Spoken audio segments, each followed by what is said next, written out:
was a tense tussle at times throughout Thursday night, but the boys did well to grind out a 26-point victory and fight off a very determined Swans team who now find themselves 0-4 for the first time since 1993. Welcome to Eagle Review. Benny Roberts, thanks for joining me yet again. Yep. Quality game to watch if you're just an AFL spectator. The Swans refused to say die, clawing within a goal halfway through that last quarter, but the boys found that extra gear from that moment on. Yeah, nice game. Finals-like intensity. Traditionally, there's contests between the Eagles and the Swans have been like that, and this was no exception. Good to watch, end-to-end stuff, a lot of turnovers, a lot of tackles. Very good football to watch, and I think the pressure around, especially after last week with the intent was questioned by Simo, I think that was nice and good again, and that was clearly one of the focus areas.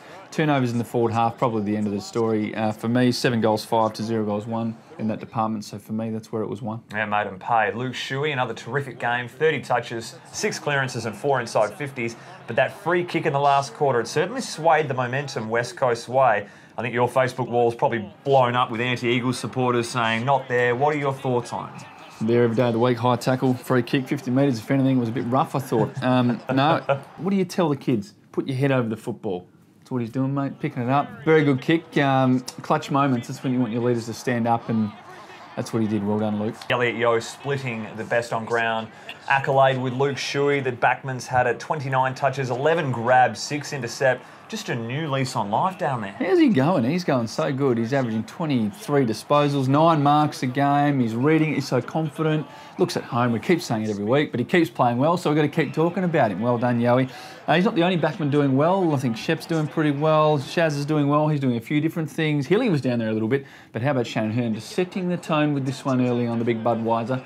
We like that sort of thing. He's done that before in the past as well. Yeah, Travis Boak. Travis Boak. That's right. He sets the scene sometimes with a big bump, and he's got the frame for it, so well done, Bun. I think what that did is it meant that Buddy wasn't as impactful at ground level as well. Certainly hampered by it. Yes, and I think Nelson would have ended up in Ward 7 had he been fully fit with this instance as well.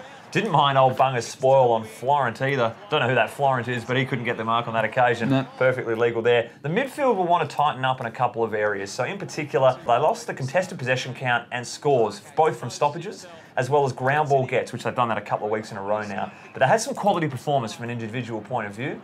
Pritis, 29 touches, 7 clearances, 5 inside 50s. Gaff, instrumental, 28, a couple of goals, even put his massive frame on the line when it was his turn to go. Yeah, on the boundary, right in front of everyone. Could have shirked it. Could have, but didn't, and that's what we like about Gaffy. But was that Jack Redden's best game in Eagles colours, and how important was it that it wasn't in a blowout win that he's done it? Yeah. It was when the game was on the line and you're against a crunch team in and under like Sydney. Yeah, no, good from Jack. That's what you want him there for. He's not going to get 40 touches. He's not going to kick 3 goals. He might do, but not all the time. That's not what he's for. Inside grunt, clearances. He had 20 disposals, 14 were contested. That's what he's there to do. Win it when you're trying to win it also.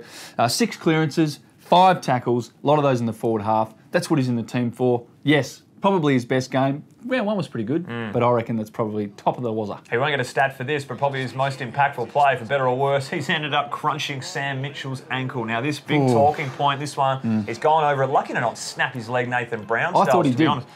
Oh, it was First time I watched it. So as gutsy as this player is, came back out, played the rest of the game and didn't just, wasn't out there playing an outside Steve Bandy wingman role. He was really in and under, dirty, tackling all the way to the end. But could he have done it on a more important week of facing the old team at the gym? I know, the narrative outside this week's been thrown into turmoil now that he was originally going to line up and have 40 against his old team and kick the goal after the siren to win.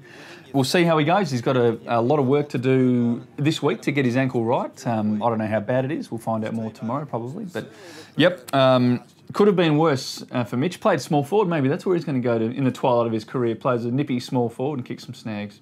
Josh Kennedy, again, sensational. 11 score involvements on the weekend, just a couple of majors. Is this the best goal kicked so far this season from his individual bit of brilliance? Certainly his best goal for the year, I would think. That's a bit of dancing. He's so nimble for a big bloke. He was the one who kicked the ball originally from outside 50, inside 50. Correct. He worked his way back up, got it back. A little shimmy, little banana. Don't mind that sort of thing. I reckon Shuey's late in the game was pretty good too, though. Yeah. Pressure's on sort of thing. But one of those two, toss a coin. Should have won a car as well, too. Yeah, flew high. Gilesy in the way. Should know. That's twice in 2 weeks for Gilesy. Yeah, but Rance took the mark on him. Yeah. So he's helping the opposition and not Jacob. But he's not in the team to be a stepladder. And mate, again, he'll be watching. We know Gilesy loves the reviews. So patch up the head. No, next time, car.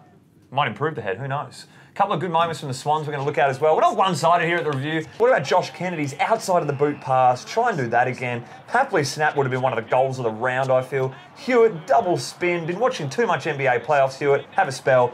But Callum Mills, this is outrageous guts from the Swan. Yeah, he's a gutsy young man. He's not the first time he's done this. Jeremy McGovern sent forward. Schofield brought in, obviously with the Jack Darling late omission. They wanted to throw it around that way. How do you feel this is going to play out? Is he just straight back to the back line as of this week against the Hawks, or do you move him around a little bit, pinch hit ruck? What are you doing, Benny? Yeah, well, I'm not the coach. Thank goodness. Thank goodness for that. He's an All-Australian backman. He's pretty bloody good back there. He's pretty bloody good. Although he's pretty bloody good when he goes forward too. I quite liked the setup on the weekend with Schofield back, Barris for everyone at home. Barris. I like that setup. I didn't mind it. Something they'll look for more, I think. It's tough to tinker with a winning formula of an All-Australian defender. It's a good point. Time for roast of the round. We'll try and just race through them. Let's have a look at the first one. Honourable mention, Josh Hill, just cooking his teammates all night, but he did get a reprieve for this ripper in the third quarter. Yep. Go to another backman for What him. about Wellingham? Yep.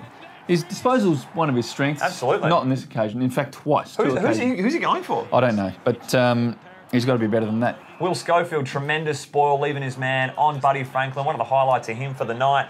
But what about this one? He's involved in a headbutt from Elliot Yeo. You just got to get your head out of the way. If Yeo is going to throw his head back and play for free kicks, you've got to assess that and know it's coming. Just get out of the way, Will. Yeah, you should see his eye too. It's quite a good one. Quite a good one. Lecker, no, nothing to answer. Just a bit lighter in the hip pocket, which is good news. Handy. Good news. That was my initial thought. I thought not quite hard enough to constitute some time on the sidelines. Yeah, but people want to roast the umpire for this not paid mark on Mark McGrath. I've got no problem with that not being a mark. I didn't think he controlled it, but people want this roasted. You've just got to understand. You have to control the football, and I don't think there was control either. I'm right with you. Yeah, fair enough. Papley dive, no mate, no award for that. Move on. Trick Nelson into it though. Let's go round the grounds, Benny. Charlie Cameron. Oh. I've said a couple of times this year that that could be the worst miss of the season. And this one will be on the podium at the end of the year. Yeah, when you bounce it through 50 and put it there, that takes some explaining to do, I would have thought. I was more impressed with McKenna and how he's somehow marked this. That's one of the plays a day.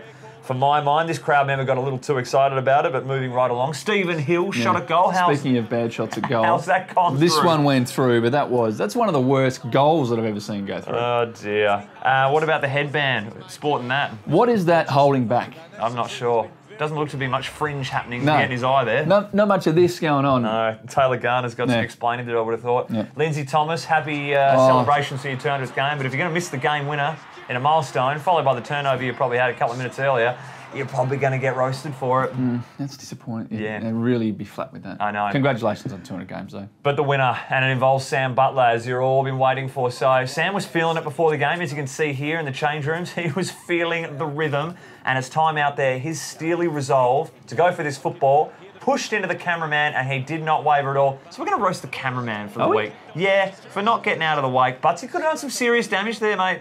If he would have missed games or missed time with a busted wrist for bracing himself, courage from the cameraman, dumb courage. Dumb courage. Yeah. Bad luck.